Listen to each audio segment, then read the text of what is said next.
when it comes to education for me, I've had such a dramatic transformation in my own life because of education, because of educators I've encountered, that I cannot deny the value of it. There is no amount of money or status or comfort that can capture the value of education. It's truly this incredible gift. So when I encounter people who believe that education is not important, or they believe that the work I do is no better than babysitting, I think that they just haven't seen that value for themselves. They have not seen education alleviating unnecessary suffering. Welcome to the Classroom Narratives Healing and Education podcast, the space where education meets resilience. I'm Dr. Joey Weisler, and in each episode, we dive deep into the personal stories of educators, students, leaders, and frontline advocates who are navigating the complexities within modern education. Whether you're just starting your teaching journey or are a seasoned professional looking for inspiration, we'll explore how to foster meaningful change, prevent burnout, and build trauma-informed communities within our schools. Now, let's take a seat at the front of the classroom as we get started. Hey, welcome back, and thank you for tuning in now to part 2 with the Classroom Narratives podcast conversation with Chris Mukiibi.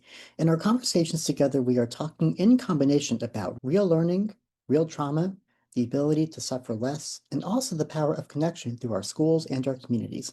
But before we go into part 2, let me show you some highlights from part 1 that will come up again in the second half of our conversation.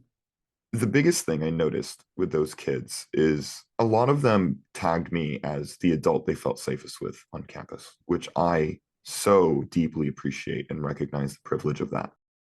I do think that suffering can be mitigated. Now, I'm not saying we can eliminate suffering by knowing things, not at all. But I do think that when we are suffering, it's because we do not know something, or it's because we do not understand something. I've watched some students make decisions and think about things in a way that I saw was, I don't want to say they were emulating me, but they approached things in ways that I would approach things. And I'm like, I didn't teach you how to do that, but they saw it and they were learning anyway. And so I think that that's very important to keep in mind, that who we are as people is influencing them, even if the content didn't stick. It was spring semester, senior year. My academic father, the social studies teacher, and my academic mother, the chemistry teacher, found each other on campus. And they said, we're really worried about Joey today. He is not in a good place upstairs, based upon how he's talking about his transition to college. And because of that, as a first-year teacher, I sacrificed myself by making their same decisions. When I saw students in crises, I would walk them down to the counselor. I'd walk them down to the principal. And I'd say, I'm sensing A, B, C because I've been through D, E, F, and I'm worried about X, Y, and Z. And instead of being met with compassion and assistance, I was met with resistance. And they would say, who do you think you are to be doing this for our students? Could it have gone any differently? Where I did not have to sacrifice myself to save the lives of the students I thought I did. And I realized, probably not, because I was only making the same decisions that my own teachers had done in the past. That was modeling them. There were many, many times I encouraged the students to write about the experiences that they were struggling with. And every single time they were willing to do it, they got better. And they didn't just get better from like not feeling sad anymore. They were able to then take those experiences and catalyze them to do more later, or to make a bigger difference for other people. And there you have the highlights. Now, let's go ahead and jump into part 2 and get the conversation started right from where we left off.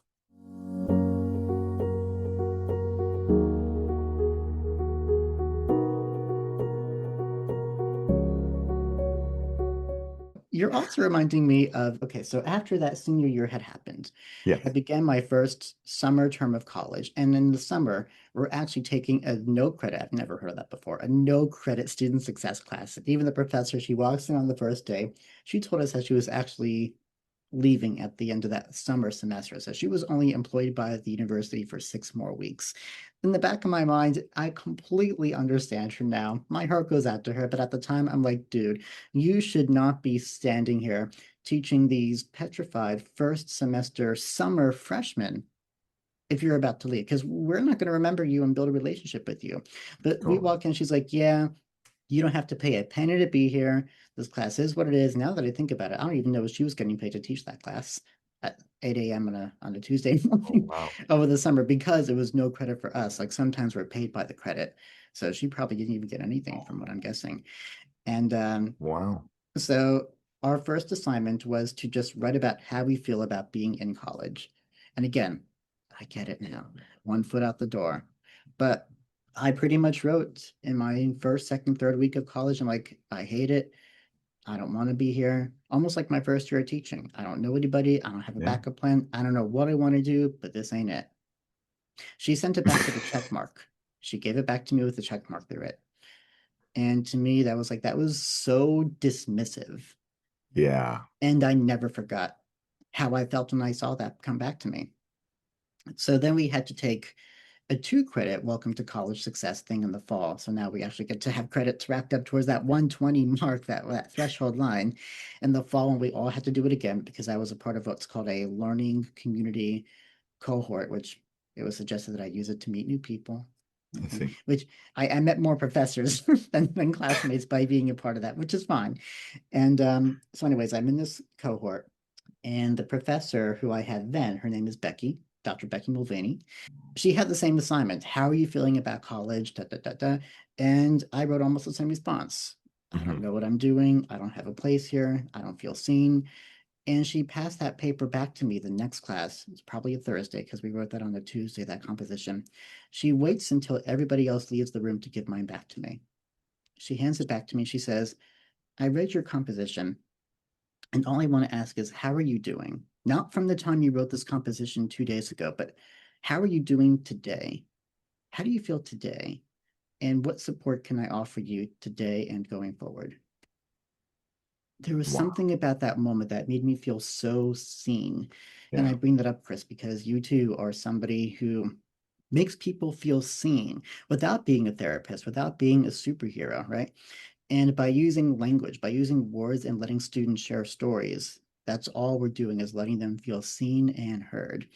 So the PS, Becky and her graduate teaching assistant, who is now the director of public speaking at FAU, Cindy Carrico, the two of them were my entire major. I took 10 classes between the two of them. They were right by my side when I graduated from FAU, and they were also the first people that I was in touch with, and I graduated 12 years later with my PhD. And I see the Wow. two of them all the time. They are my other academic set of parents. In fact, I have to call Cindy today as well at some point. We owe each other a phone call. And I just sent Becky a picture of me walking through Van Cortlandt Park last week to show her how the leaves are changing up here. So these are people who I have formed lifelong connections with, all because they let me feel seen. And that's That all is we're trying to amazing, do. man. That is That's our best amazing. work. I remember Absolutely. when we first met, you shared some of your feedback practices with me. And I remember being so blown away because, admittedly, like my feedback in my classrooms is not as thoughtful as yours. And hearing that story, it makes a lot of sense now that that is something that is a core value for you as an educator because, oh man, well, how can you not want to give meaningful feedback after that Absolutely. experience? I Because love I'll that. tell you this, I'm teaching the same class that Becky taught me for now. I teach a class I taught her for 5 years at St. John's. It's a freshman orientation student success cohort that I have ran since 2021. And over time, especially like we said during post COVID, it really has become a lot more out of me to make those students find their purpose in college. And that's Yeah. hard. Like I can't pull the purpose out of them. Yeah. So when students do write to me and say, yeah, I don't know why I'm here, it is so easy for me to say, well, then don't be here. You Yeah. don't have to be here. And sometimes I just might call it exactly that way. But then I pause and I remember what Becky said to me. And I'll pull that student to the side and say, hey, I read your work. What can I do to support you while you are here, regardless if you choose to stay or not? The fact is that you are here right now. So how can I support you in the now because you are here? And I start the conversation from that way. And I think that's also helped me remain in the class because I tell the students, if you have somebody who doesn't care about you, you let a supervisor know, you let a chair know, you let the dean know, because we don't want those people as your teachers. So Yeah. I have to preach my own words and just show that I care, however that looks for them. Dude, I love that. And I think that makes a big difference for them too. And keeps you connected to the work, which is just Absolutely. so critical. I love that. Absolutely. And I start to get to know my school a lot better that way. Like there are some times where students like, oh, well, what will help me feel connected is if there is a club about A, B, C, D, E. I'm like, I have no idea if that exists, but I will make some calls, I'll write some emails, and I will find out for you. And I learn about other people in the university because I'm reaching out on the behalf of those students to see them That's beautiful. succeed. That's beautiful. You have spoken, Chris, to so many different types of educators and people within academia at this time. And between all the different conversations that you've been having, what would you say is one of the most massive revelations that you have had in being an educator? Like, what is something that somebody has told you where it's like, I didn't even think about that. Now you've tried to actually put it into your practice. Yeah. For a lot of people, this is going to sound very obvious, but for me, it was a huge revelation. So I started this burnout study in part to launch my education business, but also to solve a problem that I was dealing with. And I figured that if I can try and teach people something, I would become an expert myself. Because that's how it's always been for me. That's how it has worked in everything I've ever taught. I've learned thoroughly every time I try to teach something. And so I went off to explore this idea of burnout with teachers and why it's happening and all of this. And there are 1.5 million reasons why it's happening. But the biggest thing that I noticed from just talking to a lot of people is that you can, I don't want to say cure burnout, but you could really, really manage it by feeling connected to other people. And it sounds so obvious because we're humans and we're social creatures and we love to talk to people and we're social. But to me, it wasn't obvious. I'm a pretty introverted person. I keep to myself quite a bit. I may have like a hyper independent problem. I don't know. But also when you teach in in K through 12, you spend a lot of time just in a classroom, pretty isolated, like on an island. And we do a lot of collaboration, but the majority of the actual time I'm spending, I'm not really connected to the other adults as far as like co-teachers and administration. I spend most of my time when I'm at work with the students in my own room. And so I didn't realize how disconnected I felt from other people. And I always thought that the solution was to do less work, take on less, and rest more. But when I was doing this study, my calendar was packed. I was interviewing all the time. I was waking up hours before I usually do. I was staying at work hours after I usually do. And I was not feeling the burnout that I thought that I was experiencing before. And I was wondering why that was the case because I was taking more on. I was working harder. I had less time to quote unquote rest. And so I was like, why am I not feeling as exhausted and tired and purposeless as I did before? Mhm. And in having those conversations and reflecting on my experiences, I realized that I was just feeling more connected to other people. Yes. And that made all the difference. And what was cool about the interviews is, well, I got to meet people like you and all the amazing educators I have met on the internet. But I was also interviewing people on my campus and they would reference me to other people that they knew on the Mhm. same campus. And so now I am literally more connected with the people around me. So when I'm walking around on campus or we're in the staff meetings, the faces are not just familiar. These are people that I've had in-depth conversations with. I've had vulnerable conversations with, and they have felt connected to me. And it it changed everything, man. It changed everything. And to me, I don't know if I'm like emotionally illiterate or something, but I had no idea what the problem was with me internally when it came to feeling burnt out and honestly just so resentful about the job. And when I would talk to people and they would tell me about how, oh, well, no one's leaving my campus because we're all having barbecues on Saturdays. Or, and I'm like, what are you talking about? Or everyone on my campus is going on ski trips every winter break. And I'm like, what are they doing differently that I'm doing differently? Right. And it's because they were connected to other people. And so Yeah. that I would say is the biggest realization. Now, of course, I learned a lot of other amazing insights from interviewing people, but that one was the biggest one for me personally. And so now whenever I'm thinking about feeling that burnout, feeling that heaviness, my first go-to is, okay, well, who can I be connected with right now? Who can I go be connected with? And also, it's not really about lightening the workload either. It's about asking or finding other people to help you lift it. because when you're doing that together, that's also a form of building connection, and we get more done. And so those have been my biggest insights. Just for me personally, those are dramatic transformations with how I approach this work and how I approach my life. Because I used to pride myself on how much time I could spend alone and be completely fine, which I do. I love spending time alone. It's some of the best time I have. But I didn't think that feeling directly connected to others was that important. And now I believe that it is the most important thing. It is foundational, not just for a healthy career in teaching, but I think to be healthy anywhere. Absolutely. I'm on the other end of that, knowing the consequences, because as someone who chose to be a deliberate separatist, I saw the turmoil that has built up as a result of those consequences that virtually exploded in my senior year of high school, and how I resented the need to have a change. Now, again, we need to connect through healthy relationships, which you do so beautifully. Like, I knew that if I were to go to a party, like I said, I'd probably call the police. So that would not be a healthy relationship with a very unhealthy ending for Oh, all totally. involved. So, yeah, having that sense of connectedness to others to help us better ourselves is the best way to go about that. Because as educators, I always say the best way to choose a school is through four factors: good location, good students, good admin, and good colleagues. Because I want to know that if I ever have any circumstance at all that I feel is beyond me, I have my colleagues. That in my first year, where I made certain decisions that I did, truth be told, I did not make them alone. When I had a student in crisis who was in my second period, it was an ongoing crisis that would not be resolved in one day. We were on the block schedule, so we had 135 and then Oh, wow. 246. So I was two. I knew her four and I knew her six. So I went to four and I went to six, and I said, I will keep an eye on the student every morning.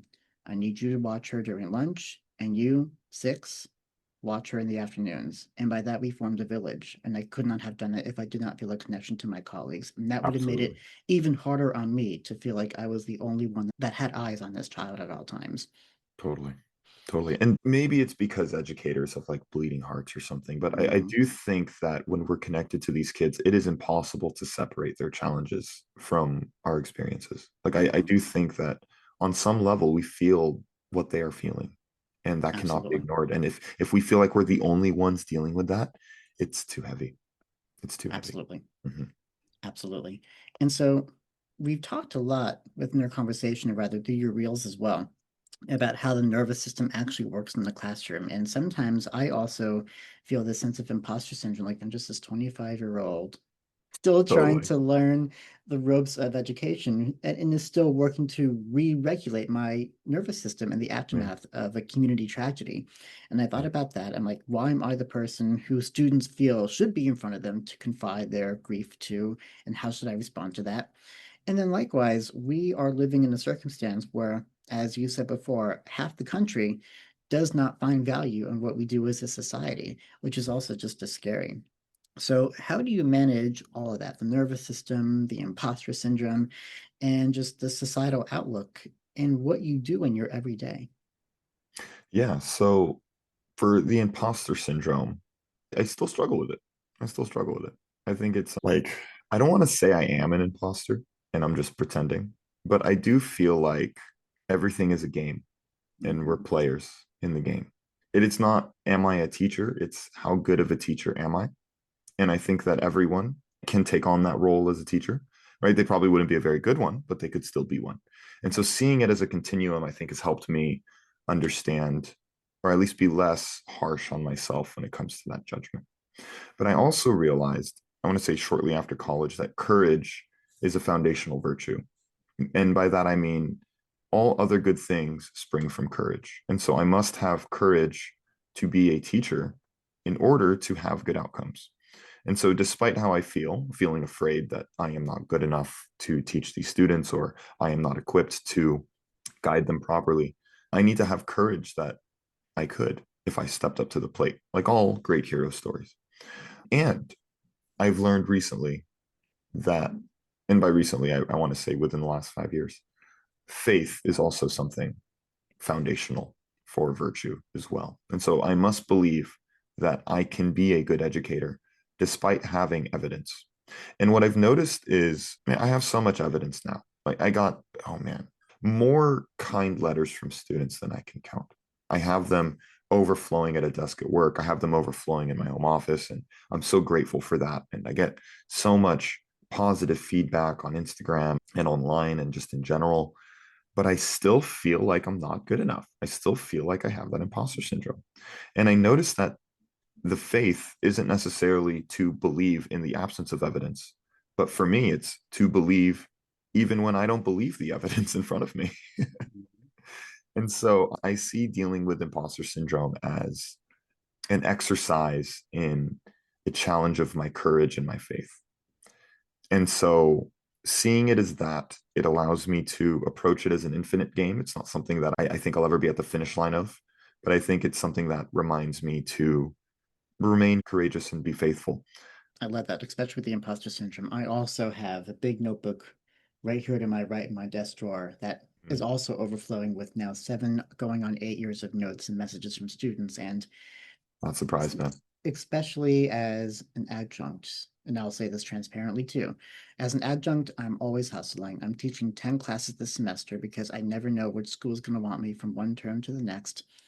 And I can go from 10 classes one term to 4 the next to 6 thereafter. It's all on demand. And I've even been told many times, listen, this is nothing about your quality to teach. We know that you know how to teach a class. It's all about enrollment, which are things out of all of our factors. And if we don't have enrollments, then we don't need adjuncts because the full Yeah. timers come first. And I have to keep reminding myself of that because my imposter syndrome always says to me, I'm quote unquote just the adjunct. I'm quote unquote not good Mm. enough to be like anyone else in the school because I have nothing. And I have to look back at that notebook from time to time to say the evidence does not show that I'm a bad teacher. It just shows that enrollment is not there in the school where they might need it. And that's Yes. something I Yes. work with as well. But in terms of how the country actually sees the work that we Oh, do, yes. how do you continue to handle that as well? Just like with all the people that you've spoken with and how they also share about their own cultures and climates and Yeah. perceptions on that, how do you also manage how we're seen? Totally. I want to like double click on that, especially as a science teacher. Yeah. I deal with a lot of pushback. Some people tell me that the actual content I'm teaching in my classrooms is false. Like they shouldn't believe in quote unquote science. I was listening to a podcast by, I forgot the author's name, but he wrote the book Chicken Soup for the Soul. Yes. Yeah, very successful book. And he said he was denied from 144 publishers, which is, I think, incredible. And so the interviewer asked him, well, how did you deal with all of that rejection? And he said, well, I've shared these stories with people and they resonated. And they resonated with me. And they would cry and they would get goosebumps and they would mean something to them and they would mean something to me and everyone else. And so he knew from his experience that even though these publishers didn't see the value, he knew that there was value there. And that gave him the resilience to keep pushing.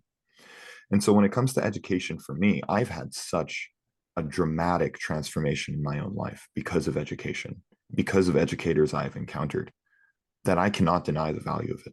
I cannot. Even if they don't see it, it is true that education is invaluable, honestly. There is no amount of money or status or comfort or whatever you want to measure it that can capture the value of education. It's truly this incredible gift. It's an amazing phenomenon. And so when I encounter people who believe that education is not important, or they believe that the work I do is no better than babysitting, I think that they just haven't seen that value for themselves. They have not seen education alleviating unnecessary suffering, like I said before. They have not seen education as the key to get anything you want out of your life. They have not seen it as an opportunity for them to build themselves into the kind of person they want to be and have the kind of lives that they want and help people become better. And so there's a phrase I think of often, not that intellect is the same as education, but there is not enough intellect to impress the ignorant. And so I don't try and focus my attention on the people who believe what I'm doing is useless. I think that there are always going to be people that think that. I saw Ray Dalio, he's an incredible economist, investor, and I saw him posting like short form videos explaining some of the lessons he's learned throughout his life, trying to help people become more financially literate. And I saw so many comments saying, who is this guy? He's stupid, terrible person, this and that. I'm like, man, if this guy is getting hate in his field, he's at the top of his field. Anyone can get hate anywhere. And so Right. rather than focusing on the people who think that what I am doing is useless, I would much rather focus on the people who do value education or who do believe in the messages that I just said earlier, so that they can have that life. And if people would like to keep themselves in a box where they think that they know how things work, they are correct. They can stay there.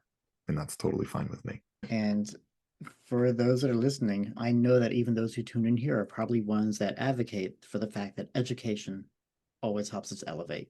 Yes, No absolutely. questions on that. Absolutely.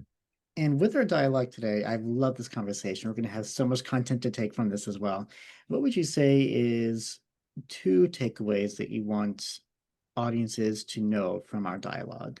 Yeah, I think that no matter what piques your interest or no matter what you want to do, I want people to understand that they have permission to develop themselves as competent and to create expertise within themselves. I had a mentor tell me that you can be more competent than 90% of people by reading 3 books on a subject.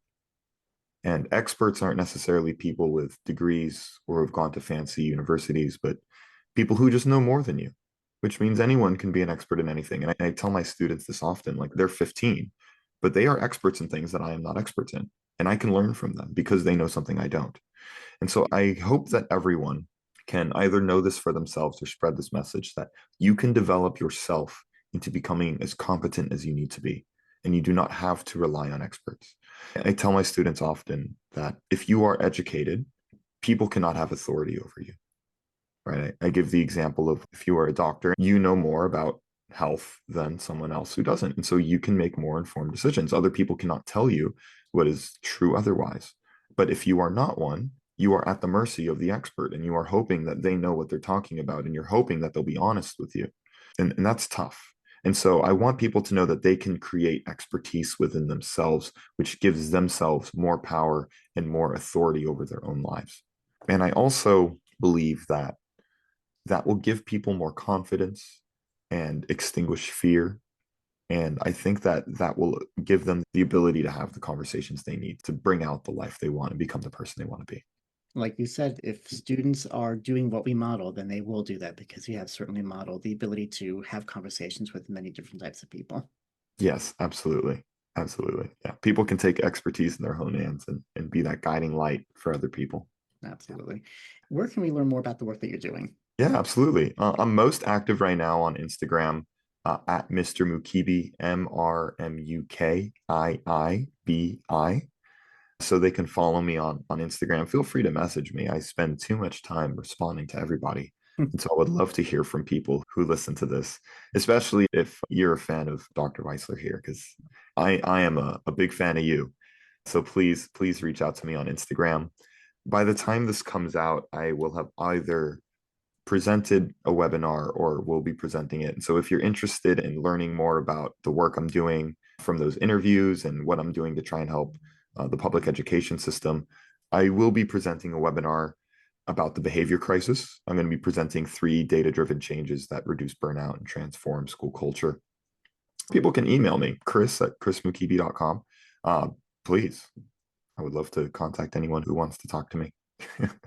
And Chris is one of the most charismatic educators I've ever he lives a whole coast away from me. I've known him for 3 months virtually, and I feel like he's like part of my family. He is one of the most charismatic people I know. So I can't wait to meet you in real life when that time can come across at the right time for us. Likewise, Joey. And I feel the same about you, man. Like I said, we've only had conversations virtually, but I feel like you're a very good friend of mine, and I've known you for a long time, and Likewise. I'm grateful to have met you. And I know we're gonna be friends for life. Definitely. And shout out to the Positive Growth Lounge and Phil for helping Oh bridge this yeah. connection. And Phil is someone who both of us feel equally connected to as well. So, Chris, thank you so much for reminding us that learning is ultimately an act of self-trust and willingness and not about perfection. And your clarity on discipline, identity, and agency gives all of us a fresh way to think about growth. And to everyone listening, I hope that our conversations have nudged you to rethink that habits and stories are shape how we show up. Thank you so much for tuning in. Thank you for joining us on the Classroom Narratives Healing and Education podcast. If today's episode inspired you or made you think differently, I'd love to hear from you. Drop a comment or review wherever you listen to podcasts and stay connected with us on the @Classroom Narratives podcast over Instagram and Facebook. Remember, together we can transform our scars into stars in education, one conversation at a time.